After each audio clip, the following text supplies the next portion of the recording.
Assalomu alaykum hurmatli kuzatuvchilar.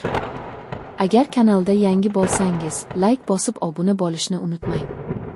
Bu voqea 19 yoshli qiz bilan bog'liq. U oddiy, kamgap va juda ishonuvchan qiz edi.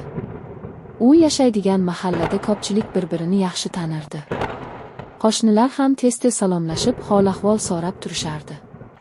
Ularning yon qo'shnisida esa taxminan 40 yoshlar atrofidagi bir erkak yashardi. U mahallada oddiy, sokin odam sifatida ko'rinardi. Ko'pchilik uni yaxshi inson deb o'ylardi. Bir kuni tasodifan qiz bilan qo'shni telefon orqali gaplashib qoladi. Avvaliga bu oddiy suhbat edi. Qo'shni faqat hol-ahvol so'radi, o'qishi va hayoti haqida gaplashdi.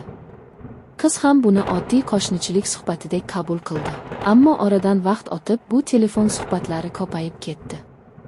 Deyarli har kuni qo'shni qizga telefon qilardi. Ba'zan kechqurun, ba'zan esa kunduz kuni. U qizning ishonchini qozonishga harakat qilardi. Qiz esa buni oddiy gaplashish deb o'ylardi. U qo'shnisiga ishonib, ba'zi shaxsiy muammolari haqida ham gapirib qo'yardi. Qo'shni esa har safar o'zini mehribon va tushunadigan inson sifatida ko'rsatardi. Ammo vaqt o'tishi bilan qiz bir narsani sezishni boshladi.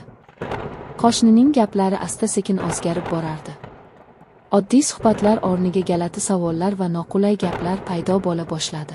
Bir kuni esa qiz qo'shnining asl niyatini tushunib qoldi. U aslida qizning ishonchidan foydalanmoqchi bo'lgan edi. Shu paytda qiz juda qattiq hayron bo'ldi. Chunki u qo'shnisini oddiy va yaxshi inson deb o'ylardi. Bu voqea qiz uchun katta saboq bo'ldi. U shundan keyin begona yoki hatto tanish odamlar bilan ham ehtiyotkor bo'lish kerakligini tushundi.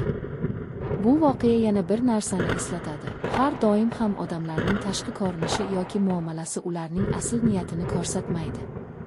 Shuning uchun har bir inson o'zini va o'z ishonchini himoya qilishi juda muhim. Siz bu voqea haqida nima deb o'ylaysiz? Fikringizni izohlarda yozib qoldiring.